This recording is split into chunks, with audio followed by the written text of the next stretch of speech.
Hi everybody, Matt here from Matt Likes Comics, and today I wanted to talk to you about a comic book team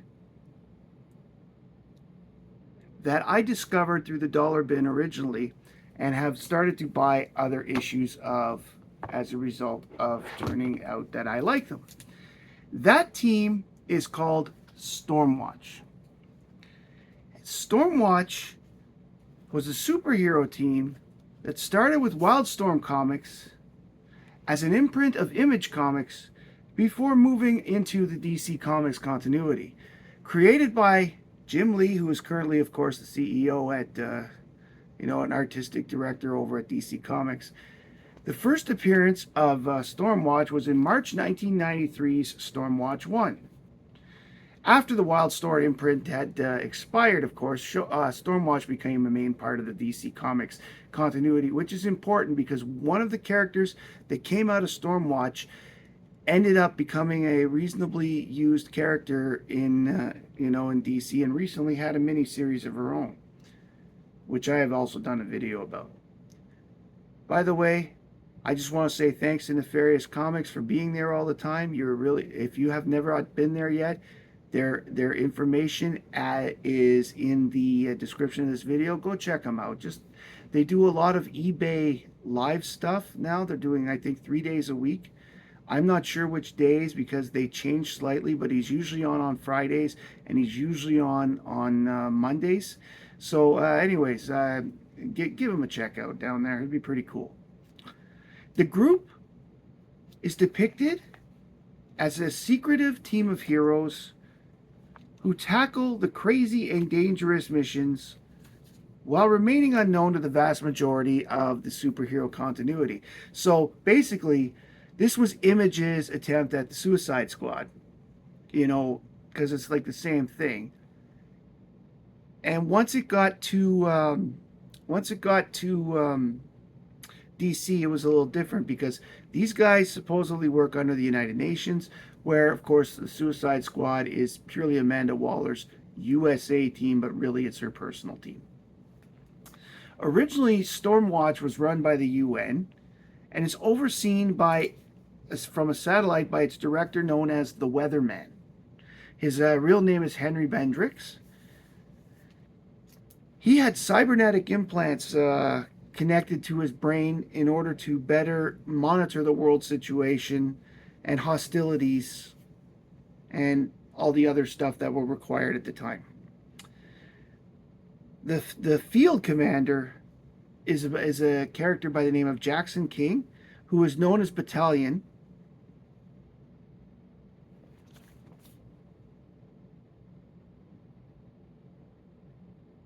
And he is a telekinetic.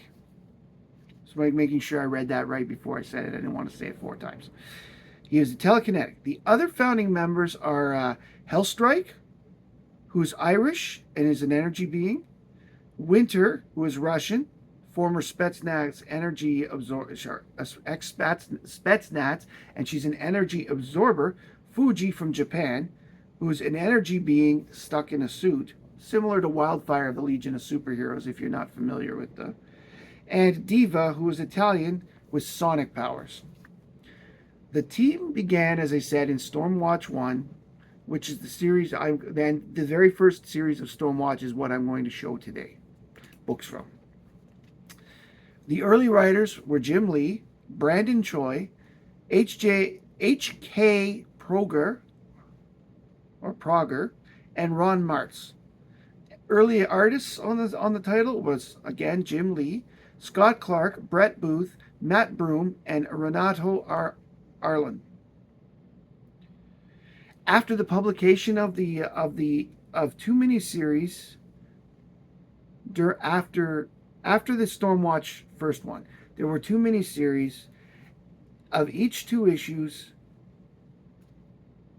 The history of the team takes being established in the mid 1960s by a core group of Saul Baxter, who's known as Lord Emperor, Zealot, Majestic, John Cutt,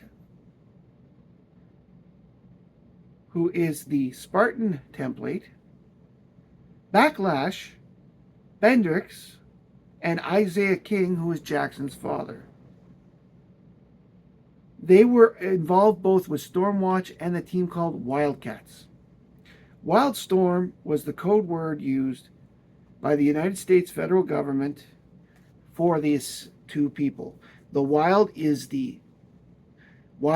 was for if there was extraterrestrials, or storm for invading forces on Earth.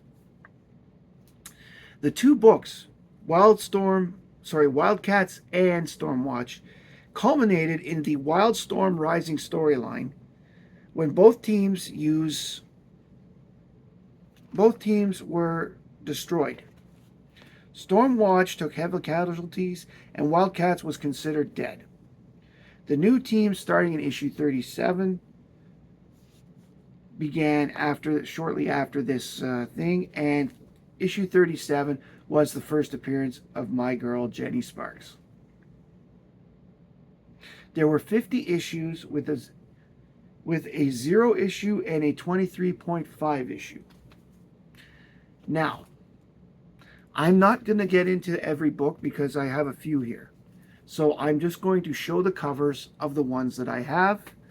And, I hope you enjoy this. This is a series I'd like to complete. I read more than I own over the years. And I actually have the 0 issue.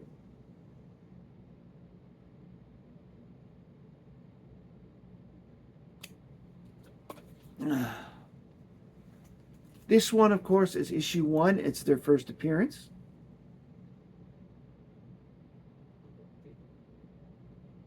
It's pretty darn cool.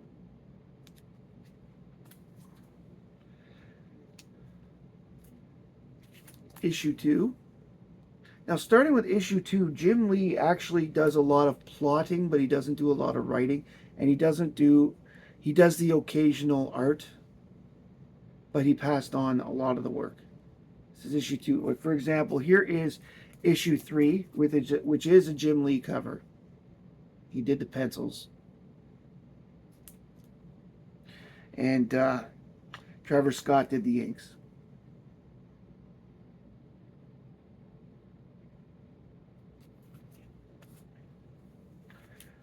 Issue 4.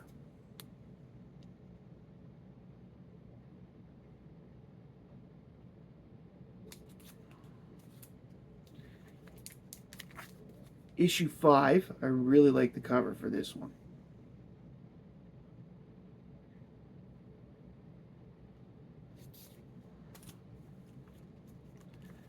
Issue 6, and this is when the consecutives end.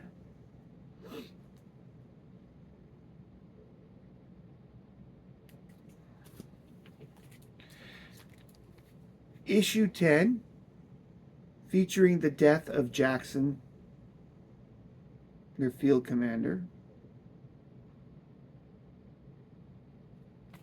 who amazingly returns by issue 16. I like this cover because this character here, the big bad of the issue, one of the big bads in the issue, reminds me a lot of the Parasite with the huge body and the purple and the look. And as a Superman fan, I really like that. Next up, here's one during the Wildstorm Rising event, as I was talking about. This is Stormwatch 22.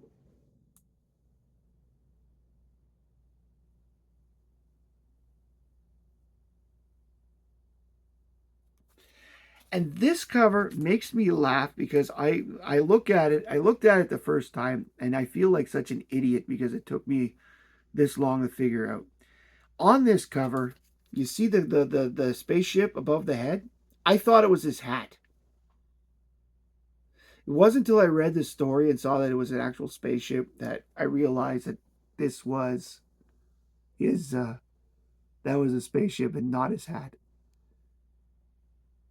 Which shows you what comics can do to a person, because if you look at the cover and think, oh, that's a cool hat, nothing can surprise you. It's very hard to be surprised, but I was surprised.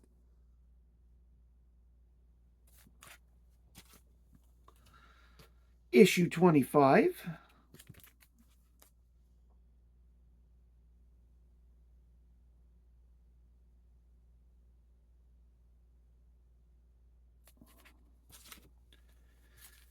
This is issue 26.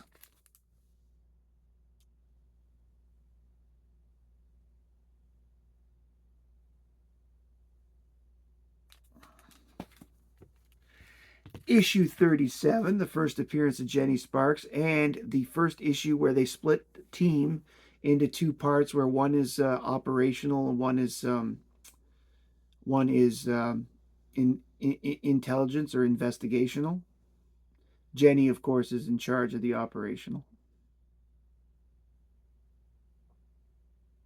Stormwatch 37.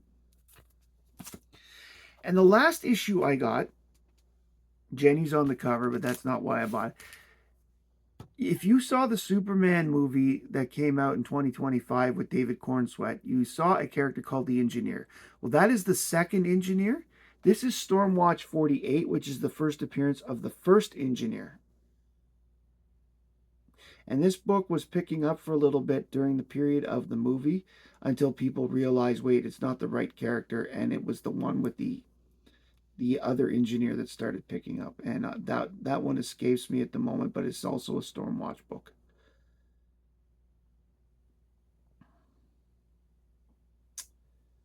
And those are all that I have from this particular series. If you like this series and these books, please like, comment, and subscribe below. I particularly would like to know if you've read Stormwatch, what you thought of it, and or if you're planning on reading it, or if you don't ever plan on it because you think it's silly. I just want to hear from you because really, this is my social life. I'm joking. Anyway, thank you very much for joining me today to watch, to have some fun. My name is Matt. I like comics, and I hope you do too. Bye, everybody.